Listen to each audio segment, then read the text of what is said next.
j'ai des complications. Parce qu'il y a un endroit où vous avez mis complications, si malformation, sévère. C'est pas sévère, c'est sévère. Et non sévère. Hein? Il y a un problème de... il faut tout. Maintenant, en lisant, type 2, la classification, vous êtes dans le... L'omphalocèle. Je pense, allez-y, allez-y. Allez-y dans les classifications de l'omphalocèle. Allez-y. Attends.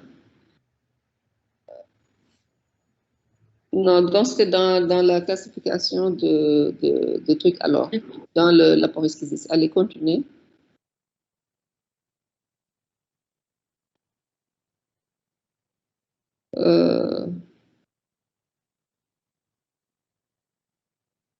Voilà, c'est ça. De type 2, vous avez des grêles et colons mal vascularisés, recouverts de membrane Cohen, pas d'atrésie. Et vous avez lu long du côlon. Ce n'est pas long du côlon, c'est longueur du côlon. Il n'y a pas d'intérêt à faire une abréviation. Longueur, c'est longueur. On ne peut pas mettre long ici. Et d'ailleurs, vous avez lu long du côlon. Donc, après le long du côlon, on se dit le long du côlon. Voilà. Donc, mettez longueur du côlon. Arrêtez, ne faites pas tout le temps des abréviations. Maintenant, il y a quelque part où vous avez mis complications mineures. Il faut mettre E à mineur. Bon, en lisant, vous avez dit la paracétamol, c'est le paracétamol. Hein. Après, aponévographie. Ce n'est pas aponévographie, c'est aponévrographie. Dans le continuez, dans la prise en charge, là où vous en avez parlé, c'est aponévrographie. C'est-à-dire c'est la cure chirurgicale, c'est pas graphie.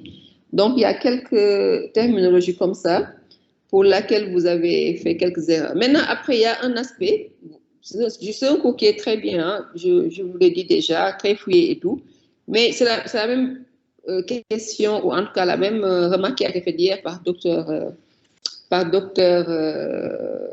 comment il s'appelle encore, docteur Diène Mafafasissé, c'est le fait que vous ne médicalisez pas votre présentation, en fait. Parce que vous, en tant que pédiatre, ce n'est pas vous qui allez faire la prise en charge chirurgicale. Il est important d'en parler. Mais en pratique, nous avons déjà reçu à Diamniadio des enfants avec la paroschisis qui viennent, les ans presque pas protégés, passent par des structures, on ne vous prend pas en charge. C'est important quand même de donner, vous en avez parlé dans votre présentation, de dire vous en tant que pédiatre, quel est votre rôle. Déjà, vous l'avez dit, il faut un sac à grêle quand même pour protéger les anses digestives, ça c'est important. Il faut humidifier, quand vous avez recouvert les anses, il faut humidifier pour éviter que ça sèche, parce que quand ça sèche, les risques de lésion sont également importantes. Maintenant, la nutrition parentale, vous l'avez bien dit, ça va être développé dans la partie, dans le cours sur la nutrition parentale. Mais ces enfants-là, ça dépend. Si c'est une petite omphalocèle, après la chirurgie, vous pouvez quand même démarrer l'alimentation.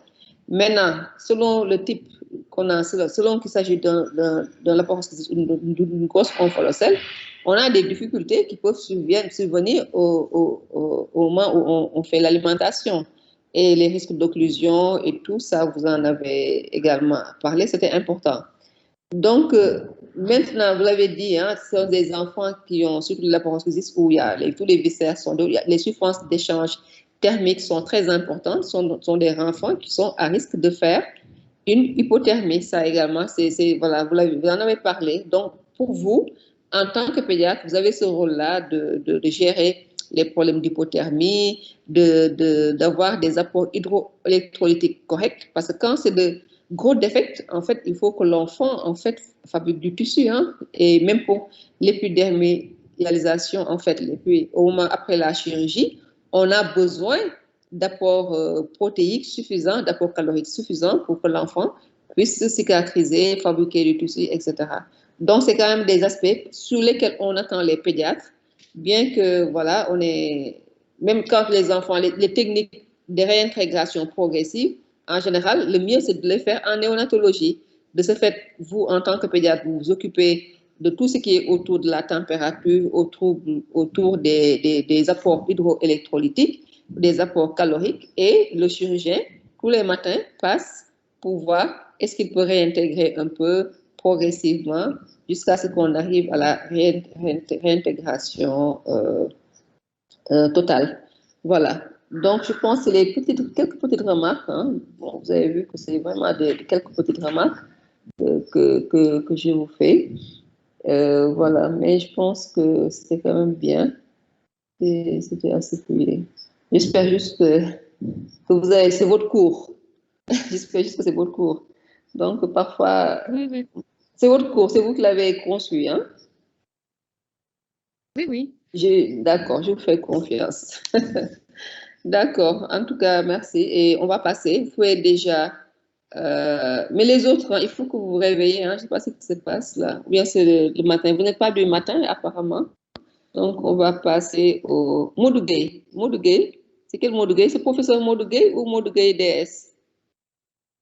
Modugay DS. D'accord, Modugay, allez-y.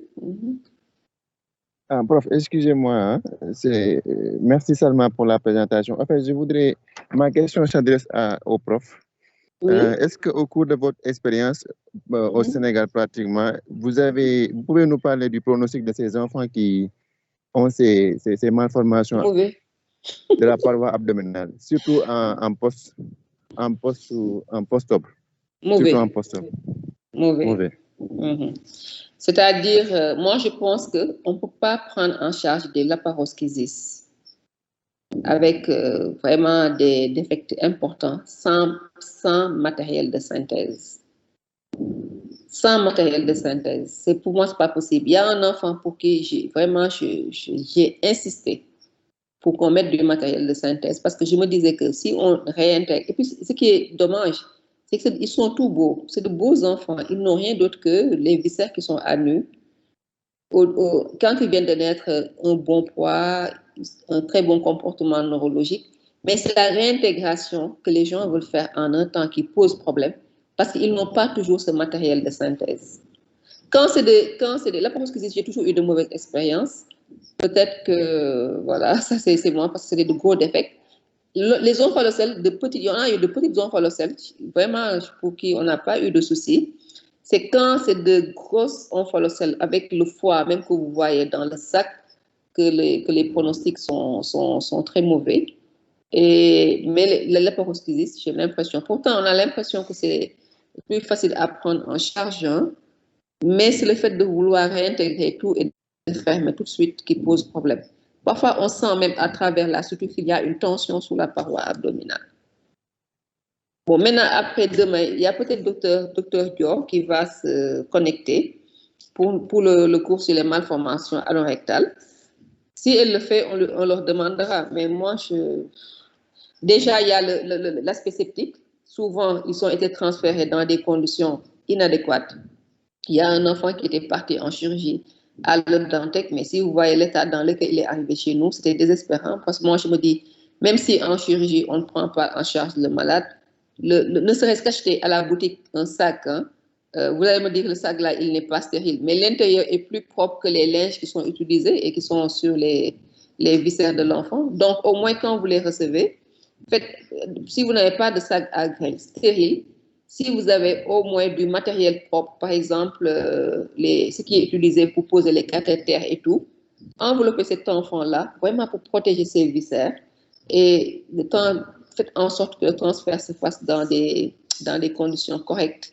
Ne serait-ce que ça pour leur éviter l'infection, ne serait-ce que ça pour éviter que le viscère ne soit lacéré.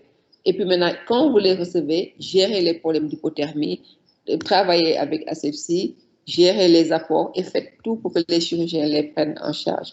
Maintenant, les chirurgiens sont limités dans les gestes par le fait qu'il n'y ait pas de plaque de synthèse. Donc, l'absence de plaque de matériel de synthèse pose vraiment un problème. Moi, je vous dis que l'expérience que j'en ai ici est mauvaise, alors que en France, moi, je ne me rappelle pas. Il y a eu des grosses omphalocèles avec foie issus du foie dans le sac, chez qui on a eu des traitements sur des semaines, une réintégration très progressive. Et même quand on ferme après, au départ, il peut y avoir des tensions et tout, des difficultés, des occlusions. Mais les laparoscopies, ils survivent. Hein. Ils survivent. On leur met un peu